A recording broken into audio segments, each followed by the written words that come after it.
Захиргааны хэргийн шүүхийн шийдвэр гардаг хэдий ч энэ нь биелэгдэхгүй зөвхөн цаасан дээр үлдэж байгаа шийдвэр болж байна. Тухайлбал 22-оос 24 оны хооронд 6,000 гаруй захиргааны хэргийн шүүхийн шийдвэр гарсан ч ердөө 45% биелэгдтэй байгаа юм байна. Тиймээс захиргааны хэргийн шийдвэрийг гүйцэтгээгүй этгээдэд оногдуулах хариуцлагыг нэмэгдүүлэх эрх зүйн зохицуулалтыг хийх хэрэгтэй байгааг судлаачид тайлбарллаа. Захиргааны хэргийн шүүхийн шийдвэр гүйцэтгэл сэдвт хэлэлцүүлэг боллоо. Тус хэлэлцүүлгээр захиргааны хэргийн шүүхийн шийдвэр гүйцэтгэлийн биелэлт, удаашрч байгаа шалтгаан, сайжруулах боломжийн талаар мэргэжилтнүүд санал солилцсон юм. Захиргааны хэргийн шүүхийн шийдвэр гүйцэтгэл удаашрч байгаа нь олон шалтгаантай. Тухайлбал тус төрлийн хэргийн хариуцагч тал нь төрийн алба хаагчид байдагтай холбоотойгоор шүүхийн шийдвэр гарсан ч хохирогч талын асуудлыг шийдэхгүй удаашрах тохиолдол олон байна. Захиргааны хэргийн шүүхийн шийдвэр 15 хүртэлх жилийн хугацаанд биелэгдээгүй тохиолдолч манай улсад байдаг юм байна. Нэг талд нь ямар этгээдүүд байгаа вэ гэвэл дандаа тарах цэрэг нар буюу дандаа төрийн захиргааны байгууллага засаг дарга нар яамаа гэлийн дарга нар байдаг. Энэ иргэднүүд гарсан шийдвэрийг биелүүлдэг өвөл тоодог нөхцөл байдал үүсээд байдаг. За эдгэрт нөгөө буцаад арга хэмжээ болон хариуцлага тооцъёгээр арга хэмжээ тооц, хариуцлага тооцох хууль зүйн өөрчлөлт механизм бага байдаг.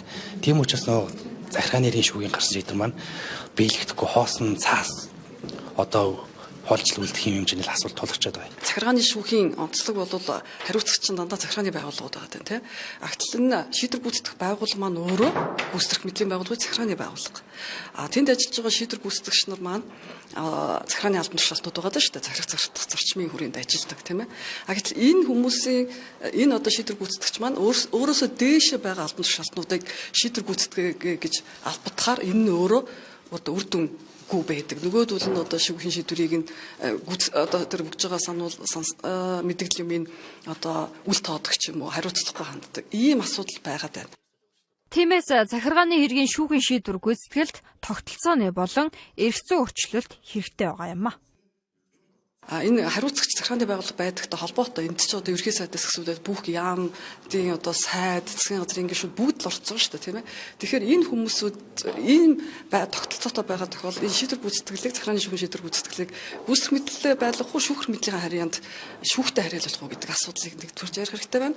Хоёрдугаар эрх зүйн зохицуултыг боловсронгуулан за энэний гол арга зам бол ерөөсөө шүүхийн шийдвэрийг албатан биелүүлэх арга замыг арга журмыг яаж үр дүнтэй болгох вэ? Сайжруулахын тулд нэгт одоо бид нар хууль эрх зүйн тухайн шүүхийн шийдвэр биелүүлэх байгаа эрх бие алтан тушаалд оногдуулах хариуцлагын механизмыг сайжруулъя.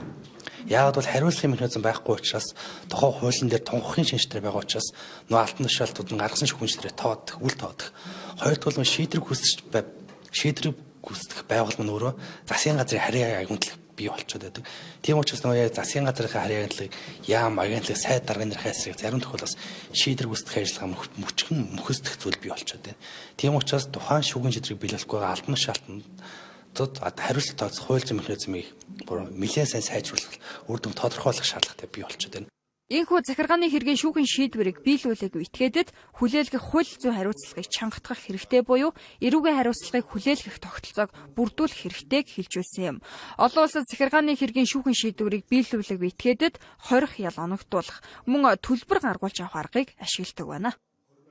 За гадаад улсын хувьд бол захиргааны хэргийн шүүхийн шийдвэр биелүүлээгүй, ер нь шүүхийн шийдвэр биелүүлээгүй этгээдэд бол эрүүгийн хууль заасан эрүүгийн хариуцлага хүлээлгч нэрийг хууль заасан. За тухайлах юм бол одоо Орос улсын улсад 2 жилийн хугацаагаар, за Герман улсад 6 сараас 5 жилийн хүртэл хугацаагаар, за манай урд шавтаа Хятад ард улсад бол 3 жил хүртэл хугацаагаар гэх юм. Ийм одоо Солонгос улсад 1 жил хүртэл хугацаагаар, Япон улсад 2 жил хүртэл хугацаагаар ийм хорихол оногдуулж байна.